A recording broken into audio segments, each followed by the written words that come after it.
ভিড়ে তো ভেড়ারা থাকে, বাঘ একাই চলে। একা চলতে ভয় পাবেন না। মনে রাখবেন, ইতিহাস যারা গড়ে তারা কখনোই দল বেঁধে চলে না। আপনার রাস্তাটা কঠিন হতে পারে, কিন্তু গন্তব্যটা সবার চেয়ে সুন্দর হবে। আমরা ছোটবেলা থেকে শিখি সবাই মিলেমিশে থাকো, কিন্তু বড় হয়ে দেখি যারা সবার সাথে মিশে থাকে তারা ভিড়ের মধ্যেই হারিয়ে যায়। আর যারা ভিড় থেকে আলাদা হয়ে নিজের রাস্তায় চলে তারাই ইতিহাস গড়ে। একা থাকাটা কোনো দুর্বলতা নয়, এটা একটা শক্তি। ঈগল পাখি একাই আকাশের অনেক উঁচুতে ওড়ে, আর পায়রা বা কাকেরা দল বেঁধে নিচুতে ওড়ে।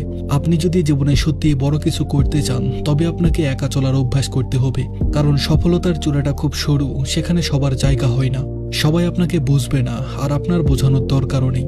ভিড়ের মধ্যে দাঁড়িয়ে অন্যের জন্য হাততালি দেওয়া খুব সহজ, কিন্তু মঞ্চে একা দাঁড়িয়ে হাততালি পাওয়াটা খুব কঠিন। তার জন্য কলিজা লাগে। আপনার বন্ধু কম বা নেই, মন খারাপ করবেন না। এর মানে হলো আপনার লেভেল মেনটেন করার মতো মানুষ খুব কম।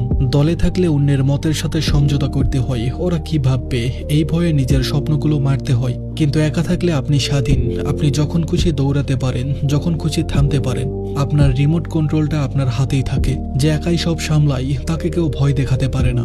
বিপদে পড়লে সে এদিক ওদিক তাকায় না, সে জানে আমাকে একাই লড়তে হবে। এই আত্মবিশ্বাসটা আপনাকে অপরাজেয় বানিয়ে দেয়। মনে রাখবেন, হীরা একা একাই মাটির নিচে তৈরি হয়, কয়লার মতো গাদা গাদা থাকে না। বন্ধু বান্ধব, আড্ডা আর সোশ্যাল মিডিয়া, এগুলো আপনার সময়ের সবচেয়ে বড় শত্রু। একা থাকলে আপনার ফোকাস নষ্ট হয় না, আপনি নিজের লক্ষ্যের দিকে তীরের মতো এগিয়ে যেতে পারেন।